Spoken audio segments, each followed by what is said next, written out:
देखी ऐसी आइटम चोरी, कच्ची कच्ची सी कोरी कोरी, इस्माइल के नए खाओ से जो अपन की गई रे। अकल मारी अकल मारी अकल मारी,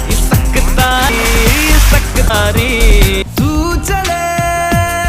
संग चले सभी गुल, अपना है ये ख्याल, अपना है ये ख्याल। दोस्तों, इस वीडियो में हम बात करेंगे साउथ की एक बेहतरीन फिल्म आई से जुड़े बहुत सारे अननोन फैक्ट्स और इसके बॉक्स ऑफिस परफॉर्मेंस के बारे में। तो चैनल को सब्सक्राइब कीजिए और वीडियो पूरा देखते रहिए। फिल्म आई एक रोमांटिक एक्शन थ्रिलर फिल्म थी जिसको बेसिकली तमिल लैंग्वेज में पूरा का पूरा शूट किया गया था और बाद में इसको हिंदी और तेलुगु में डब करके 14 जनवरी सन 2015 को एक साथ रिलीज किया गया था। फिल्म आई के अंदर एक बॉडी बिल्डर की स्टोरी दिखाई जाती है जो कि आगे चलकर एक बहुत अच्छा मॉडल भी बन जाता है, लेकिन उसकी लाइफ में होने वाले अलग अलग इंसिडेंट्स की वजह से जाने अनजाने में उसके 5 बहुत बड़े दुश्मन बन जाते हैं और इन 5 की दुश्मनी की मेन वजह होती है विक्रम की बेहतरीन बॉडी और उनकी खूबसूरती। और बाद में आगे चलकर ये 5 मिलकर विक्रम की बॉडी में आई नाम का एक वायरस डाल देते हैं, जिसकी वजह से जहां विक्रम की बॉडी पहले बहुत अच्छी दिखती थी वो अब एक कुबड़े की तरह हो जाती है। और बाद में विक्रम एक एक करके इन सब से बदला लेते हैं, लेकिन इनको जान से नहीं मारते हैं और इन सब के शरीर को अपने से भी गंदा दिखने वाला शरीर बनाकर जिंदा ही छोड़ देते हैं। और ये सारी चीजें कंप्यूटर ग्राफिक्स से इतने अच्छे तरीके से दिखाई जाती हैं कि ये देखने में एकदम रियल लगती हैं। और फिल्म के बहुत सारे सीन तो कुछ इतनी खूबसूरत लोकेशंस पर शूट किए गए थे कि इस फिल्म के पहले तक ये सारी इतनी खूबसूरत लोकेशंस हमें पहले किसी और फिल्म के अंदर दिखाई नहीं दी थी। और फिल्म आई के अंदर ये सारी चीजें इतने बड़े लेवल पर दिखाई देने के पीछे सबसे बड़ी वजह थी फिल्म के डायरेक्टर एस शंकर, जो कि अपनी हर एक फिल्म को बहुत ही खूबसूरती से और बहुत ही बड़े बजट के साथ बनाने के लिए जाने जाते हैं। और शंकर के द्वारा डायरेक्ट की गई लगभग सारी ही फिल्में बहुत ही यूनिक और उस टाइम पर अवेलेबल सबसे ज़्यादा एडवांस कंप्यूटर टेक्नोलॉजी का यूज करके बनाई जाती हैं। फिर चाहे उनके द्वारा डायरेक्ट की गई फिल्म रोबोट हो, शिवाजी द बॉस हो, अपरिचित हो, नायक हो या फिर इंडियन हो, शंकर के द्वारा डायरेक्ट की गई ये सारी फिल्में अपने टाइम पर बनी बहुत ही महंगी फिल्मों में से एक थीं। फिल्म के अंदर हमें नजर आए थे Chiyaan Vikram, Amy Jackson, Suresh Gopi, Santhanam, Upen Patel, G Ram Kumar, Ojas Rajani और एम कामराज। फिल्म को प्रोड्यूस किया था वी रविचंद्रन ने, जो कि इसके पहले शंकर और विक्रम की फिल्म अपरिचित को भी प्रोड्यूस कर चुके थे। फिल्म की पूरी स्टोरी और स्क्रीन प्ले एस शंकर ने लिखा था और फिल्म के अंदर म्यूजिक दिया था AR रहमान ने। और वैसे तो साउथ की मूवीज के हिंदी डब्ड गानों को लोगों के द्वारा कुछ खास पसंद नहीं किया जाता है, लेकिन फिल्म आई के हिंदी डब्ड गानों को लोगों के द्वारा काफी अच्छा रिस्पॉन्स मिला था और इस फिल्म के लगभग सारे ही गानों को हिंदी ऑडियंस ने भी काफी पसंद किया था। जैसे फिल्म के कुछ पॉपुलर गाने थे तू चले संग चले सभी गुल, इशकतारी, आइला आइला और तुम तोड़ो ना दिल मेरा। और फिल्म के म्यूजिक एल्बम के लगभग हर लैंग्वेज में हिट होने के पीछे सबसे बड़ी वजह थी फिल्म के म्यूजिक कंपोजर AR रहमान, जिन्होंने ओरिजिनली बहुत ही अच्छा म्यूजिक इस फिल्म के लिए कंपोज किया था। अब बात करते हैं फिल्म के बजट और बॉक्स ऑफिस कलेक्शन के बारे में। तो फिल्म का बजट रखा गया था लगभग 100 करोड़ रुपए और फिल्म ने टोटल वर्ल्ड वाइड में लगभग 240 करोड़ रुपए का कलेक्शन किया था और ये एक सुपरहिट फिल्म साबित हुई थी। हालांकि अगर फिल्म आई के केवल हिंदी डब्ड वर्जन की बात की जाए तो इसने केवल 11 करोड़ 22 लाख रुपए का कलेक्शन किया था। और नॉर्थ रीजन में तो वैसे ये फिल्म एक एवरेज फिल्म ही रही थी, लेकिन अगर तमिल की बात की जाए तो फिल्म आई उस टाइम तक तमिल में सबसे ज्यादा पैसा कमाने वाली फिल्म बन गई थी। और ये फिल्म उस टाइम पर चिया विक्रम के कैरियर की भी सबसे बड़ी फिल्म थी और इस फिल्म को IMDb पर 18,000 से भी ज्यादा लोगों ने 7.3 आउट ऑफ 10 रेटिंग दी हुई है। तो अब बात करते हैं फिल्म से जुड़े बहुत सारे अननोन फैक्ट्स के बारे में। फिल्म आई की एक बेसिक स्टोरी का आइडिया डायरेक्टर एस शंकर के पास काफी पहले से था और इसके बारे में रजनीकांत ने सन 2010 में आई फिल्म रोबोट के एक प्रमोशनल इवेंट के दौरान बताया था। रजनीकांत ने इस बारे में बताया कि एस शंकर ने सन 1996 में आई कमल हसन के साथ अपनी फिल्म इंडियन कंप्लीट करने के बाद रजनीकांत के साथ उस टाइम पर 3 फिल्मों की स्क्रिप्ट डिस्कस की थी और ये तीनों स्क्रिप्ट थी रोबोट, शिवाजी द बॉस और आई की। और रजनीकांत को उस टाइम पर शिवाजी द बॉस और रोबोट फिल्म की स्क्रिप्ट काफी पसंद आई थी, लेकिन तीसरी फिल्म आई की स्क्रिप्ट जो कि एक बॉडी बिल्डर की कहानी थी, रजनीकांत ने उस टाइम पर इस फिल्म के अंदर काम करने से मना कर दिया था। हालांकि आगे चलकर सन 2002 में रोबोट फिल्म को एक बार कमल हसन और प्रीति जिंटा के साथ बनाने का प्लान किया गया था, लेकिन फाइनेंशियल प्रॉब्लम के चलते और कमल हसन की डेट्स के चलते ये फिल्म उस टाइम पर नहीं बन पाई थी और बाद में रजनीकांत के द्वारा पसंद की गई एस शंकर की दोनों ही फिल्मों की स्क्रिप्ट के ऊपर सन 2007 में फिल्म शिवाजी द बॉस और सन 2010 में रोबोट फिल्म बनाई गई थी। और फिल्म आई के स्क्रिप्ट एस शंकर की आने वाली कुछ और फिल्मों की वजह से काफी डिले होती चली गई और बाद में फाइनली सन 2012 में एस शंकर ने दोबारा से इस प्रोजेक्ट को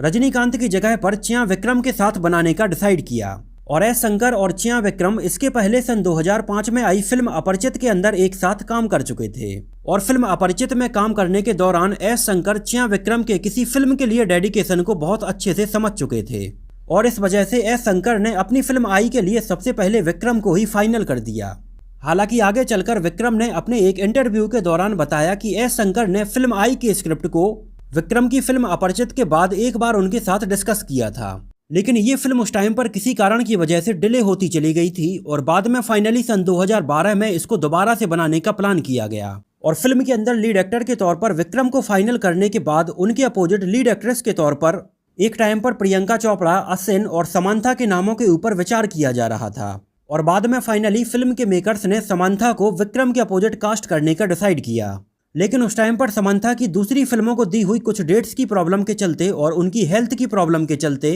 समांथा इस फिल्म के अंदर काम नहीं कर पाई थी। हालांकि उस टाइम पर समांथा को विक्रम और शंकर की फिल्म छोड़ने का काफी अफसोस था। हालांकि आगे चलकर समांथा ने विक्रम के साथ पहली बार 10 एंड्राकुला नाम की फिल्म के अंदर एक साथ काम किया था और फिल्म आई के अंदर लीड एक्ट्रेस का जो किरदार था वो एक मॉडलिंग का किरदार था। इस वजह से फिल्म के मेकर्स ने डिसाइड किया कि फिल्म के अंदर इस रोल के लिए ऐसी एक्ट्रेस को कास्ट किया जाएगा जो कि दिखने में एकदम एक प्रोफेशनल मॉडल की तरह दिखाई दे और इसके लिए एक टाइम पर एक ब्रिटिश मॉडल एवेलिन शर्मा का नाम भी सामने आया था, लेकिन बाद में लैंग्वेज की प्रॉब्लम के चलते एवेलिन शर्मा इस फिल्म के अंदर काम नहीं कर पाई थी और बाद में फाइनली एमी जैक्सन को इस फिल्म के अंदर विक्रम के अपोजिट साइन किया गया, जिन्होंने खुद रियल लाइफ में काफी टाइम तक अमेरिका में मॉडलिंग की थी। इसके अलावा फिल्म के अंदर एक ट्रांसजेंडर के किरदार में ओजस एम रजनी को साइन किया गया, जो कि खुद रियल लाइफ में एक काफी अच्छी मेकअप आर्टिस्ट हैं और ओजस एम रजनी ने ही फिल्म अपरिचित के अंदर भी विक्रम का पूरा मेकअप किया था। इसके अलावा फिल्म के अंदर एक प्रोड्यूसर के किरदार में शिवाजी गणेशन नजर आए थे, जो कि तमिल के एक जाने माने प्रोड्यूसर राम कुमार गणेशन के बेटे हैं और खुद भी एक प्रोड्यूसर हैं। और पहले ओपेन पटेल के रोल के लिए तमिल के एक्टर जीवा को कंसीडर किया गया था, लेकिन किसी कारण से जीवा इस फिल्म से नहीं जुड़ पाए थे और बाद में उनकी जगह पर ओपेन पटेल को साइन किया गया था। और फिल्म के अंदर एम कामराज, जो कि एक बॉडी बिल्डर के किरदार में हमें नजर आए थे, एक्चुअली वो रियल लाइफ में 5 बार बॉडी बिल्डिंग में मिस्टर इंडिया का खिताब जीत चुके हैं। और सब कुछ फाइनल हो जाने के बाद फाइनली जुलाई 2012 में इस फिल्म की शूटिंग स्टार्ट हो गई और इस पूरी फिल्म को कंप्लीट करने में लगभग 2 साल 8 महीनों का समय लगा था। और इस पूरी फिल्म के अंदर विक्रम हमें 4 अलग अलग लुक्स में नजर आए थे। उनका पहला लुक था एक बॉडी बिल्डर के जैसा, दूसरा था एक मॉडल के जैसा, तीसरा था एक कुबड़े इंसान का और चौथा लुक था एक बीस्ट का, जिसमें वो एक इंसान और जानवर के मिले जुले रूप में हमें दिखाई देते हैं। और फिल्म के इन चारों अलग अलग लुक्स को तैयार करने के लिए विक्रम को काफी मेहनत करनी पड़ी थी। फिल्म के अंदर एक बॉडी बिल्डर के जैसा दिखने के लिए विक्रम ने एकदम प्रोफेशनल बॉडी बिल्डर से इसके लिए ट्रेनिंग ली थी और काफी महीनों तक जिम के अंदर वर्कआउट करने के बाद विक्रम ने अपनी इतनी बॉडी बनाई थी।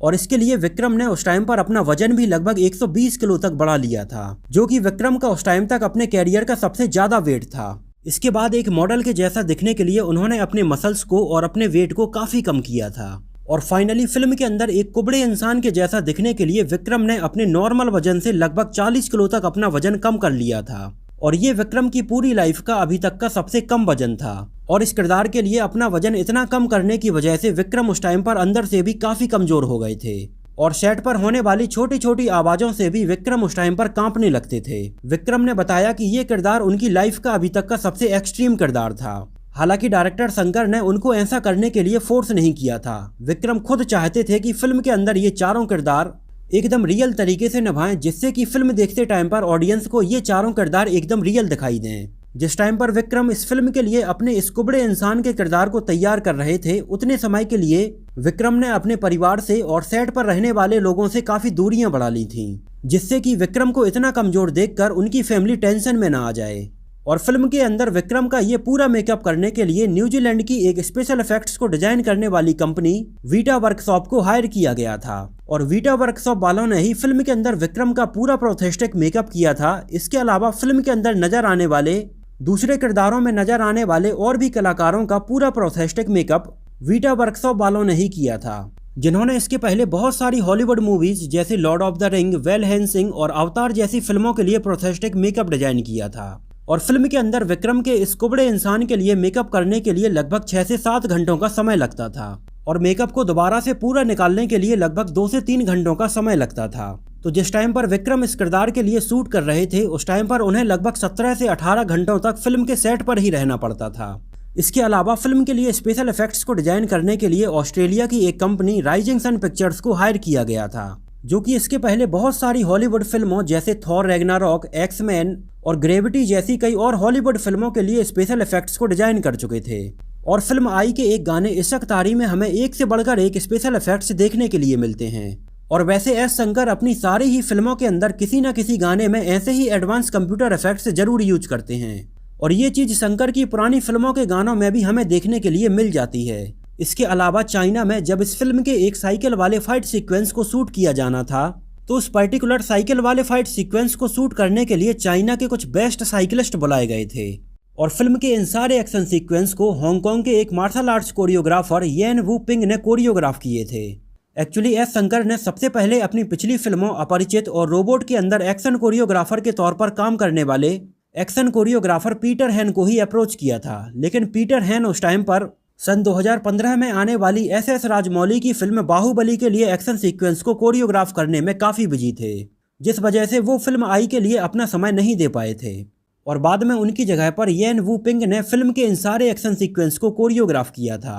और चाइना की बहुत ही खूबसूरत और बहुत ही रेयर लोकेशंस पर इस फिल्म को लगभग 50 दिनों तक शूट किया गया था। स्पेशली फिल्म के गाने तू चले संग चले सभी गुल को चाइना की ऐसी रेयर लोकेशंस पर शूट किया गया था जिन लोकेशंस के बारे में चाइना के लोकल लोकेशन मैनेजर भी बहुत ही कम जानते थे। लेकिन डायरेक्टर एस शंकर ने चाइना में इस गाने को शूट करने के लिए 9 ऐसी लोकेशंस को फाइनल किया जिन लोकेशंस पर इसके पहले किसी भी इंडियन मूवी को शूट नहीं किया गया था। और ये सारी खूबसूरत लोकेशंस चाइना की काफ़ी इंटीरियर जगह में थी और वहाँ पर मौसम भी काफ़ी एक्सट्रीम रहता था, जहाँ पर कभी पानी गिरने लगता था, कभी बर्फ़ गिरने लगती थी और फिल्म के पूरे क्रू मेंबर्स ट्रेन से, गाड़ियों से और पैदल चलकर इन लोकेशंस तक पहुँचते थे और काफ़ी मुश्किलों में लगभग 40 दिनों के अंदर 5 मिनट के इस पूरे गाने को शूट किया गया था। जैसे इस गाने में दिखाया गया ये सीन रेड सी बीच पंजन में शूट किया गया था और इसी गाने के ये सीन डोंगचुंग रेडलैंड में शूट किए गए थे और ये सारे खूबसूरत फूल वहाँ पर एक पर्टिकुलर मौसम में ही खिलते हैं और उस पर्टिकुलर मौसम के बाद ये फूल वहाँ पर मौजूद नहीं होते हैं। और इसी गाने का ये सीन ली रिवर ग्यूलिन में शूट किया गया था। इसके अलावा इसी गाने का ये सीन हुआंगलोंग वैली में शूट किया गया था। ये सीन भी हुआंगलोंग वैली पर और ये सीन ली रिवर के आसपास की लोकेशंस पर शूट किया गया था। इसके अलावा अगर बात करें फिल्म की और शूटिंग लोकेशंस के बारे में तो चाइना के अलावा फिल्म के बहुत सारे सीक्वेंस चेन्नई, बेंगलोर, बैंकॉक, जोधपुर, कोडाईकनाल, पोलाची, मैसूर और उड़ीसा के आसपास की लोकेशंस पर शूट किए गए थे। जैसे फिल्म का ये scene Mehrangarh fort Jodhpur city में शूट किया गया था, फिल्म का ये सीन पोलाची में शूट किया गया था और फिल्म का ये बाइक वाला सीक्वेंस कासीमेडू ब्रेकवे चेन्नई में शूट किया गया था। इसके अलावा अगर बात करें विक्रम और उपेन पटेल के ट्रेन के ऊपर होने वाले एक फाइट सीक्वेंस की तो इस पूरे फाइट सीक्वेंस को चेंगलपट्टू, उड़ीसा और विशाखापट्टनम के बीच में ट्रेन के ऊपर शूट किया गया था। इसके अलावा फिल्म के अंदर दिखाए जाने वाले एक फैक्ट्री के अंदर फाइट सीक्वेंस को चेन्नई की एक रियल फैक्ट्री में जो कि लगभग 20 साल से बंद है उसके अंदर शूट किया गया था। इसके अलावा फिल्म के गाने तुम तोड़ो ना को बहुत ही अलग तरह से शूट करने के लिए कोरियोग्राफर बॉस्को सीजर ने चेन्नई के वड़ा पलानी में लगभग 6 महीनों के अंदर एक पूरा 1 एकड़ का सेट तैयार किया था जो कि देखने में एकदम किसी जानवर के रहने वाले स्थान के जैसा दिखाई दे रहा था। और इस गाने के अलावा इसी सेट पर फिल्म के कुछ और सीक्वेंस भी शूट किए गए थे। इसके अलावा फिल्म के अंदर हमें जो एक गार्डन दिखाया जाता है जहां पर काफी सारे खूबसूरत फूल लगे हुए होते हैं। एक्चुअली फिल्म के अंदर दिखाई गई ये सारी जगह फिल्म के डायरेक्टर एस शंकर की पर्सनल प्रॉपर्टी है और फिल्म की लोकेशन के हिसाब से उस पूरी जगह पर बहुत सारे फूल लगाकर एक फार्म हाउस के जैसा बनाया गया था। इसके अलावा फिल्म के अंदर एक पूरा बॉडी बिल्डिंग का कंपटीशन दिखाने के लिए देश भर से अलग अलग प्रोफेशनल बॉडी बिल्डर्स को इनवाइट किया गया था और फिल्म के अंदर दिखने वाले ये सारे बॉडी बिल्डर्स देश भर के बहुत ही प्रोफेशनल बॉडी बिल्डर्स थे। और फिल्म के अंदर दिखाया जाता है कि विक्रम हॉलीवुड एक्टर अर्नोल्ड के नाम से एक जिम चलाते हैं और अर्नोल्ड को ही बॉडी बिल्डिंग में वो अपना आइडियल समझते हैं। तो फिल्म के अंदर विक्रम का लुक और उनकी हेयर स्टाइल पूरी वैसे ही रखी गई थी जैसे कि अर्नोल्ड अपने यंगर डेज में दिखाई देते थे। यहाँ तक कि विक्रम के आगे के बालों का कर्ल भी एकदम अर्नोल्ड के जैसा ही रखा गया था। और पहले अर्नोल्ड भी इस फिल्म के अंदर एक छोटे से कैमियो अपीयरेंस में हमें दिखाई देने वाले थे। हालांकि बाद में अर्नोल्ड हमें फिल्म के अंदर एक गेस्ट अपीयरेंस में तो नहीं, लेकिन जब फिल्म आई का ऑडियो लॉन्च हुआ था तो उस टाइम पर अर्नोल्ड पर्सनली इंडिया आए थे और फिल्म के डायरेक्टर एस शंकर और विक्रम को उन्होंने कॉन्ग्रेचुलेट किया था। इसके अलावा विक्रम ने ही इस फिल्म को तमिल के साथ ही साथ हिंदी और तेलुगु वर्जन्स में खुद ही डब किया था। हालांकि उन्हें हिंदी और तेलुगु बोलना उतनी अच्छे से नहीं आती थी, लेकिन फिर भी उन्होंने डायलॉग्स को सीख के खुद ही इसके वर्जन्स को डब किया था। लेकिन एमी जैक्सन को ना तो तमिल और ना ही हिंदी बहुत अच्छे से बोलनी आती थी। इस वजह से एमी जैक्सन की आवाज़ को तमिल वर्जन में रवीना ने और हिंदी वर्जन में चिन्मयी श्री प्रधान ने डब किया था। और एमी जैक्सन को इस फिल्म के अंदर काम करने के लिए लगभग 7.5 करोड़ रुपए का पेमेंट किया गया था। विक्रम ने बताया कि फिल्म के लिए डबिंग में सबसे ज़्यादा मुश्किल पार्ट था कुबड़े इंसान की आवाज़ को डब करना। विक्रम ने बताया कि इसके लिए उन्हें अपनी आवाज़ को काफ़ी भारी करना पड़ा था और डबिंग के टाइम पर उनका गला काफ़ी ख़राब हो जाता था। इसके अलावा शंकर ने बताया कि एक टाइम पर वो इस फिल्म का नाम अजगन और अनाजगन रखने के ऊपर विचार कर रहे थे, लेकिन ये टाइटल पहले से ही यूज हो चुके थे। इसके बाद उन्होंने एक टाइम पर थेंड्रल और थेरेडल नाम के ऊपर भी विचार किया था, लेकिन बाद में फाइनली शंकर ने इस फिल्म का नाम केवल एक ही कैरेक्टर से आई रखने का डिसाइड किया, क्योंकि शंकर के हिसाब से आई कैरेक्टर की जो बनावट है वो फिल्म के किरदार से काफ़ी हद तक मैच करती है। और तमिल में भी आई वर्ड के काफ़ी सारे मीनिंग्स राजा और खूबसूरती से भी रिलेटेड होते हैं, और ये सारे आई वर्ड के मीनिंग फिल्म के कैरेक्टर के हिसाब से काफ़ी मेल करते हैं। और इस तरह से लगभग 2 साल 8 महीनों के अंदर पूरी फिल्म आई बनकर कंप्लीट हो गई। लेकिन इसका ऑफिशियल टीजर रिलीज करने के पहले ही एक शख्स के द्वारा इस फिल्म का एक पायरेटेड टीजर पहले से ही नेट पर रिलीज कर दिया गया था। हालांकि एस शंकर ने उस शख्स के ऊपर कोई कार्रवाई नहीं की थी, उन्होंने इस बात को एकदम पॉजिटिवली लिया था। शंकर का कहना था कि इससे भी इनडायरेक्टली उनकी फिल्म का ही प्रमोशन हो जाएगा। और इस बात के कुछ समय बाद फिल्म के मेकर्स के द्वारा इसका ऑफिशियल टीजर रिलीज किया गया था और फाइनली ये फिल्म ऑडियंस के द्वारा और क्रिटिक्स के द्वारा काफ़ी पसंद की गई थी। तो दोस्तों ये तो बात हुई फिल्म आई से जुड़े बहुत सारे अननोन फैक्ट्स के बारे में। मुझे ये फिल्म बहुत ही ज़्यादा पसंद आई थी और सच बताऊं तो जिस टाइम पर ये फिल्म रिलीज हुई थी उस टाइम पर फिल्म के अंदर विक्रम का किरदार देखकर मैंने उसी टाइम पर जिम ज्वाइन कर ली थी और पर्सनली मेरे ऊपर तो इस फिल्म का काफ़ी इम्पैक्ट पड़ा था। तो दोस्तों आप लोगों को ये फिल्म कैसी लगी थी हमें कमेंट में ज़रूर बताइए। और अगर ये वीडियो आपको पसंद आया हो, मेरी मेहनत आपको पसंद आई हो, तो इसको प्लीज़ लाइक करके मुझे इस बात का जवाब जरूर दीजिए। तो मिलते हैं किसी नए वीडियो में किसी नई मूवी से जुड़े बहुत सारे अननोन फैक्ट्स और ऐसी ही रोचक बातों के साथ।